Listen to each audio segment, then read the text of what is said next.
Hello my gorgeous loves out there and welcome. In today's video, I'm going to talk about 10 makeup products that I no longer purchase.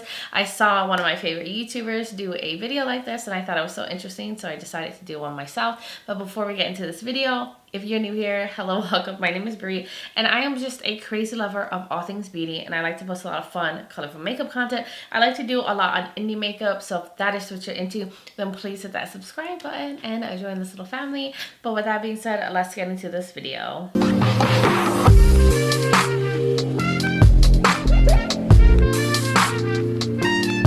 So I thought this was such a interesting type of video to film.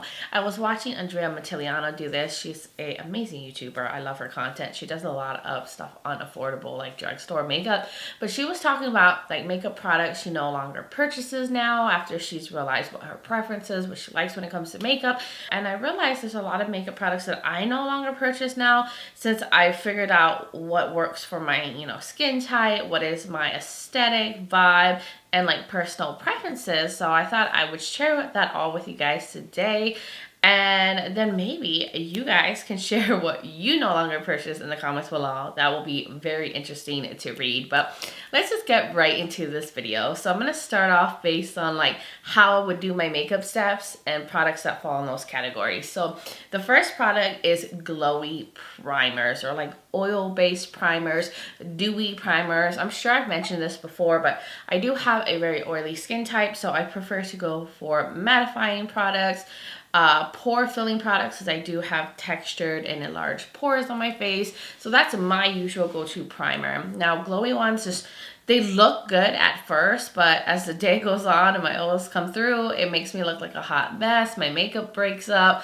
I just cannot pull off that dewy, glowy look, even though I wish I could. I know that is so that's so trendy, especially during the pandemic, the whole like effortless, lightweight makeup, no makeup look was so in, and I just could not get on that like train, because those products will not work for me. I'm better off not wearing any makeup at all if I'm going to use a glowy primer, because I'm going to look like a hot mess by the end of the day. Then the next product is super full coverage foundations. Do you guys remember old school beauty YouTube days where every beauty guru was using full coverage foundations, and that was like what every brand was coming out with? Like, you needed it to cover every part of your existence, your regrets, everything. Like, that's the kind of foundations that everyone was using, and I was like, okay, well, that's what I need. I need super full coverage if I'm gonna be a beauty guru myself. But I realized that just did not look pretty. I don't know if it really looked pretty on most people's skin, because it's just too heavy. It would make you look textured way down, like you had a mask on. It was unbreathable. I used to break out really bad from full coverage foundations, and I do feel like sometimes it would break out horrible from my oily skin. Now, I do have one like full coverage foundation, and that's the Estee Lauder Double Wear. That's like my tried and true. But nowadays, I kind of shear it out more. Like, I don't use as much product as I used to, or I'll mix it with more of a lightweight moisturizer, like something like that, but I don't cake it on like I used to, because back in the day you were like slathering that thing on your face if you wanted to look like you knew what you were doing when it comes to makeup. But that's not my journey anymore. I'm a light to medium coverage kind of girl. I don't mind letting a little bit of my imperfections poke through, and I feel like that looks the best and most natural and is most comfortable for me.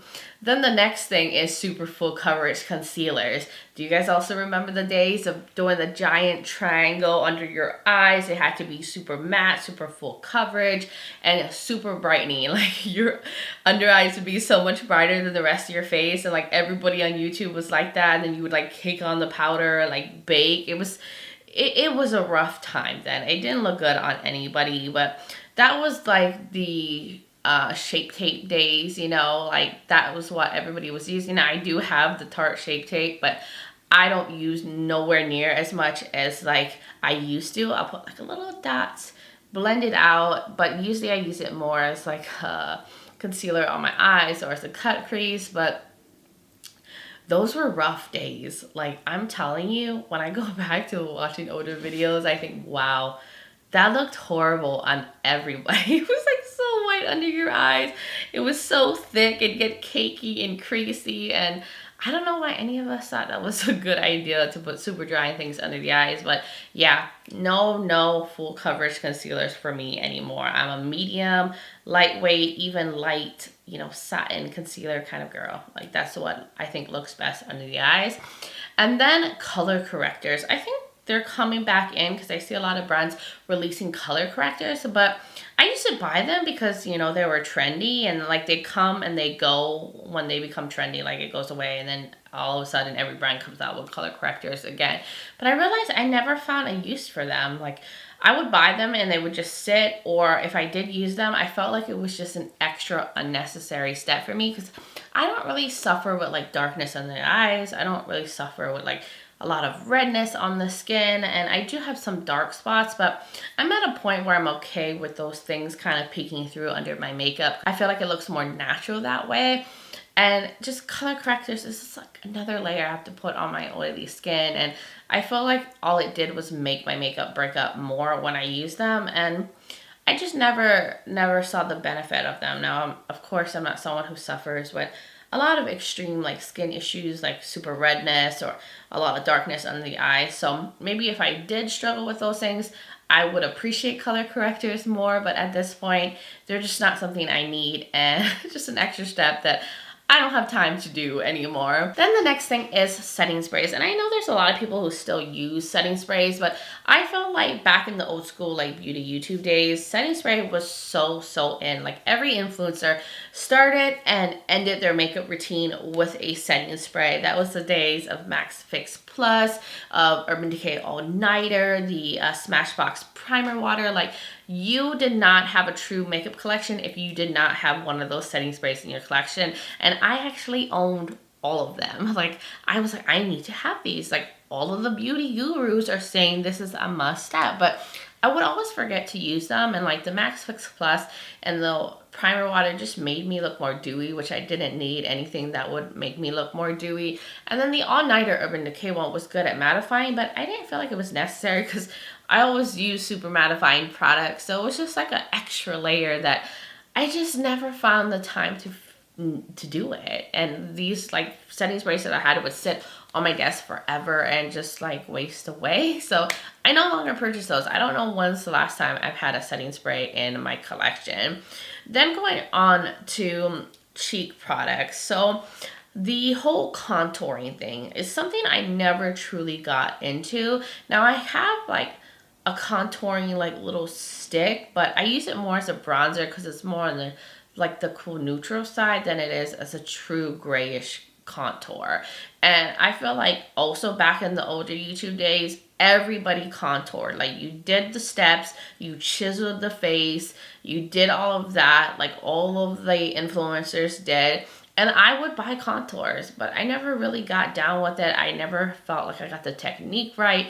And I felt like it always just gave me like this kind of gray cast on the skin. And I would follow like everyone on YouTube, but you know, you realize like not all the people have the same face shape as you. So I would be contouring my face based on other people's face shape. And so it never looked right. And I just never found the right contouring for me. And it also just seemed like an extra step because I was always going to go in with bronzer afterwards. So I was like, do I need to add that extra layer?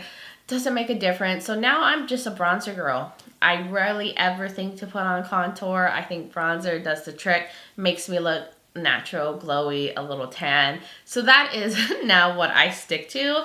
But yeah, contours, I just didn't have the skill set to make contours work for me.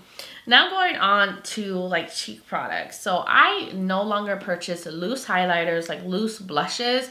Those kind of products are so messy, so dangerous, especially for me because I'm super clumsy and I don't know how many times I spilled loose highlighter and loose blushes on my carpet. Yes, a disaster. Try getting those things out of the carpet.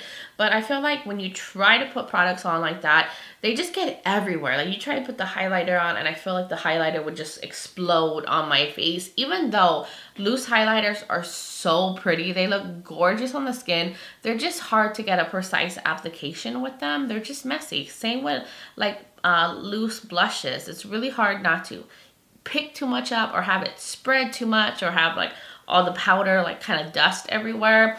So those things like just wasn't good for my clumsy self. Also going into other cheek products is liquid highlighter. So I have a few, and I realized there hasn't been a liquid highlighter that I've ever truly loved. I feel like they always look like a strip on the cheeks. And liquid highlighters to me are either super blinding or super subdued and too natural where you don't even look like you have highlighter on. It's like I can't ever find the in-between, and I can never get it to blend right, like the ones that are a little bit more blinding. It never felt like it would blend into the skin well enough to not look like a strip on my face, or they were just so subdued that they would completely blend away. So maybe I just haven't tried the right liquid highlighter, but I just haven't found one that I felt actually worked for me or I actually liked the look of it. I don't know, maybe it's because I have to like powder all the time, so when I powder I lose the effect.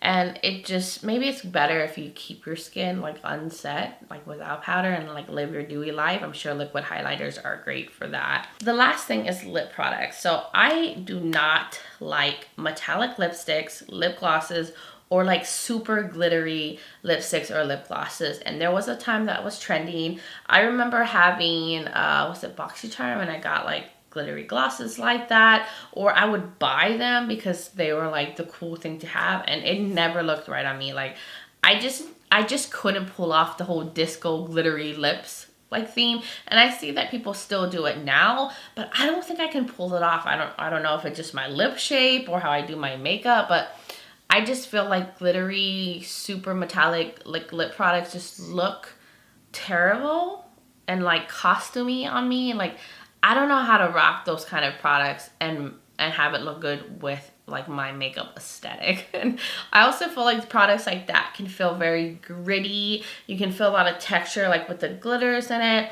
Now there was one gloss that I recently tried from Glamlite that has a little glitter in it, but I actually kind of like it. It's a little bit more subdued, so it's like light shimmers, but nothing crazy, and you can't feel them. So I know there's glosses that have glitter that exist that aren't super extreme and super textured, but for the most part, most products like that I have not liked, especially like the glittery lipsticks.